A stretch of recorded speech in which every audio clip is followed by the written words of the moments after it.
সবাইকে আন্তরিকভাবে স্বাগত। যে যেখান থেকে আমার এই ভিডিও দেখছেন তাদের সবাইকে আন্তরিক শ্রদ্ধা, সম্মান এবং শুভকামনা। তৃণমূল কংগ্রেসে গোষ্ঠীদ্বন্দ্ব রয়েছে, বিভিন্ন পন্থী রয়েছে। ডানপন্থী দলে এটা সচরাচর আমরা সবসময় দেখে থাকি যে দলের মধ্যে বিভিন্ন গোষ্ঠী, বিভিন্ন পন্থী থাকে।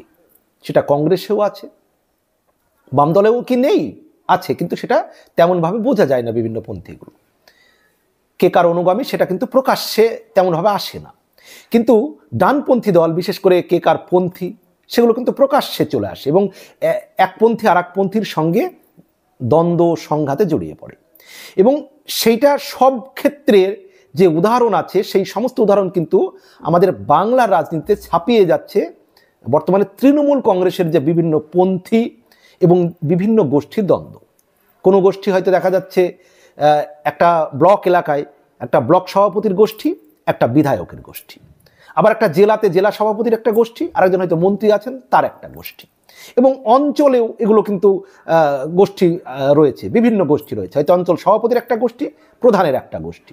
তো এই যে এত গোষ্ঠী এবং এই গোষ্ঠীর যে বিবাদগুলি অনেক সময় প্রকাশ্যে চলে আসছে, মারামারি, হানাহানি, রক্তারক্তি, আবার অতিরিক্ত হয়ে গেলে এক গোষ্ঠী আরেক গোষ্ঠীর প্রাণ নিয়ে নিচ্ছে। অনেক সময় হয়তো বলা হচ্ছে বিরোধীদের চক্রান্ত, সিপিএম, কংগ্রেস, বিজেপির চক্রান্ত, কিন্তু তদন্ত করতে গিয়ে পুলিশ কিন্তু শেষমেশ দেখছে বেশিরভাগ ক্ষেত্রে, সব ক্ষেত্রে না হলেও বেশিরভাগ ক্ষেত্রেই এই ধরনের যে পর্যায়গুলি ঘটছে, মারামারি, হানাহানি, খুনোখুনি, বেশিরভাগ ক্ষেত্রেই তৃণমূল নেতার খুনের পিছনে তৃণমূলেরই কেউ, কোনো না কোনো গোষ্ঠীর কেউ যুক্ত আছে। তাহলে এই তথ্যগুলো কি প্রশাসন বলুন, তৃণমূল নেতৃত্বের কাছে বলুন, আগে থেকে আভাস থাকছে না যে এই এলাকায় দুটো গোষ্ঠী এমন পর্যায়ে চলে গিয়েছে একে অন্যের মাথা ফাটাতে পারে, একে অন্যের সঙ্গে হানাহানি করতে পারে? সব জানে না। আমার যেটা মনে হয় তৃণমূল নেতৃত্বও জানে, প্রশাসন জানে। এখন প্রশাসনকে যদি ফ্রি হ্যান্ড দেয় তাহলে প্রশাসন আগে থেকে ব্যবস্থা নিতে পারে, তাহলে এই ধরনের ঘটনাগুলো কমতে পারে। আবার দল যদি মনে করে যে বিভিন্ন গোষ্ঠীর একজন একটা গোষ্ঠীর আর একটা গোষ্ঠীর দেখা যাচ্ছে মিটিংয়ে যাবে না, বা আবার একটা গোষ্ঠী আর একটা গোষ্ঠীর মিটিংয়ে ডাকবে না তাকে, এই পরিস্থিতিগুলো নেতৃত্ব কি ঠিক করতে পারে না? জেলা স্তরে বলুন, রাজ্য স্তরে বলুন, করতে পারে। সেক্ষেত্রে একটা নিয়ম যদি করা হয়, কঠোর নিয়ম, সেক্ষেত্রে হয়তো কিছু নেতাকর্মী দল থেকে বাদ চলে যাবে, কিন্তু দলটা সুশৃঙ্খল হবে। কিন্তু নেতৃত্ব কি চাইছে?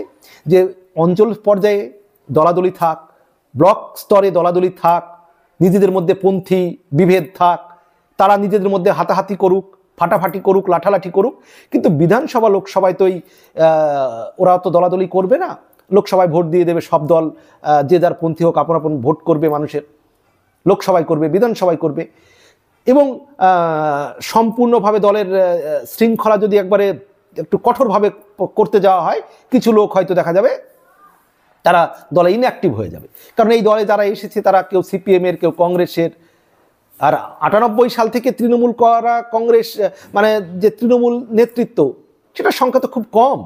বাকি তো সিপিএম থেকে এসে, কংগ্রেস থেকে এসেই তৃণমূল দলটা বড় হয়েছে, কেউ হয়তো বিজেপি থেকে এসছে। এখন সেই মানুষগুলোর কিন্তু চিন্তা ভাবনা, আদর্শ, দল করার পদ্ধতি, এটা কখনোই খাপ খাবে না।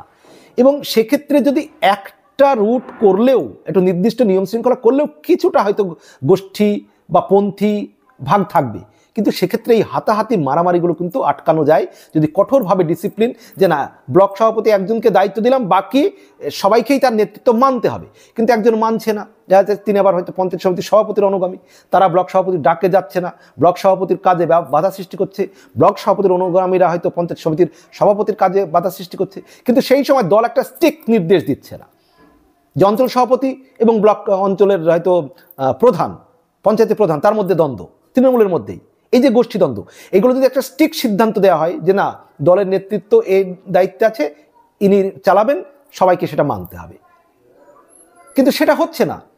এক এক গোষ্ঠী এক এক জনের মতো করে করছে, যার জন্য তৃণমূল কংগ্রেসের যে এই যে গোষ্ঠী দ্বন্দ্ব, সেটা কিন্তু হয়তো লোকসভা বিধানসভার ভোটে প্রভাব পড়ছে না, কিন্তু পঞ্চায়েতের ক্ষেত্রে অনেক জায়গায় কিন্তু ভোটে প্রভাব পড়ছে। এই যে গোষ্ঠীগুলি বিক্ষুব্ধ প্রার্থী হিসেবে দাঁড়িয়ে যাচ্ছে, এক গোষ্ঠীর হয়তো প্রার্থী পেলো, আরেক গোষ্ঠীর পেলো না মনোনয়ন, দল দিচ্ছে না টিকিট, তখন তারা নির্দল হয়ে দাঁড়িয়ে যাচ্ছে।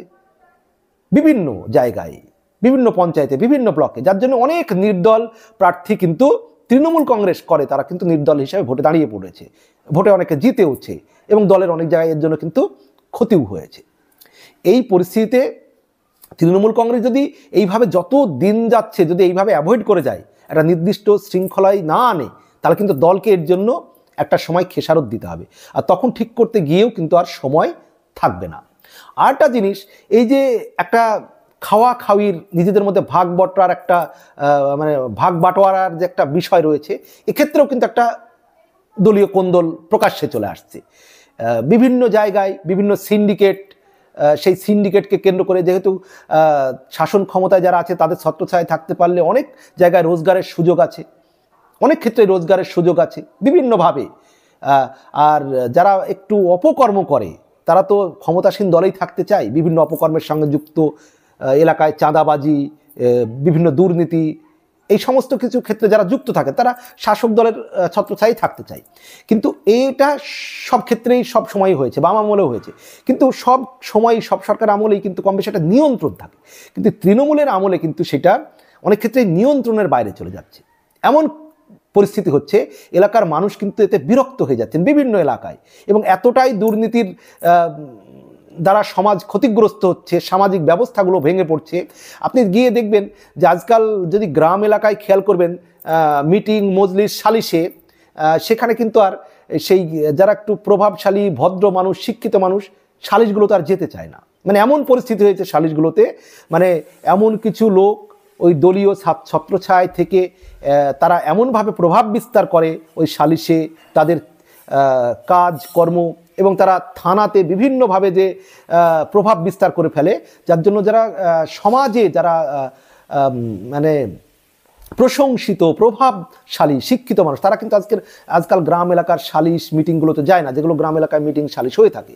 কিন্তু এলাকায় যারা সমালোচিত, নিন্দিত, বিভিন্নভাবে মানুষের কাছে আর কি সমালোচনার পাত্র, বিভিন্ন দুর্নীতি অপকর্মের সঙ্গে যুক্ত, এই ধরনের মানুষগুলো কিন্তু রাজনৈতিক নেতাদের ছত্রছায়া থেকে তারাই কিন্তু এই সমাজ ব্যবস্থা তাকে নিয়ন্ত্রণ করছে। একটা জায়গায় হয়তো সভা মিটিং হচ্ছে, কোনো বা একটা অনুষ্ঠান হচ্ছে, সেই অনুষ্ঠানগুলোতে এমন এমন লোক গিয়ে প্রাধান্য বিস্তার করছে যেটা কিন্তু মানুষের চোখে কিন্তু খুব একটা ভালো লাগছে না, ভালো দেখতে লাগছে না।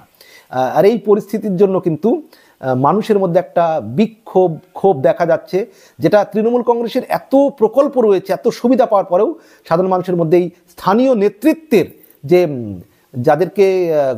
যাদের গ্রহণযোগ্যতা নেই, যে মুখগুলোর গ্রহণযোগ্যতা নেই, যাদের সততা নেই, সেই মুখগুলোকে সামনে দেখে মানুষ কিন্তু একটা বিরক্ত হয়ে যাচ্ছে।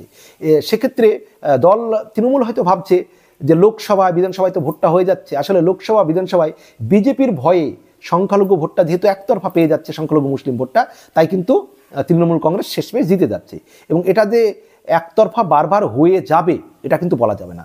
আর সেক্ষেত্রে কিন্তু তৃণমূল কংগ্রেসের জন্য বড় সমস্যা এবং সংকটের কারণ হয়ে দাঁড়াবে যদি তারা আগে থেকে এই বিষয়গুলো সংশোধন না করে, সচেতন না হয়। বাকি আপনারা কি মনে করেন জানাবেন কমেন্ট বক্সে। বিনীত অনুরোধ রইল, ভালো থাকবেন, সুস্থ থাকবেন, সবার জন্য শুভকামনা।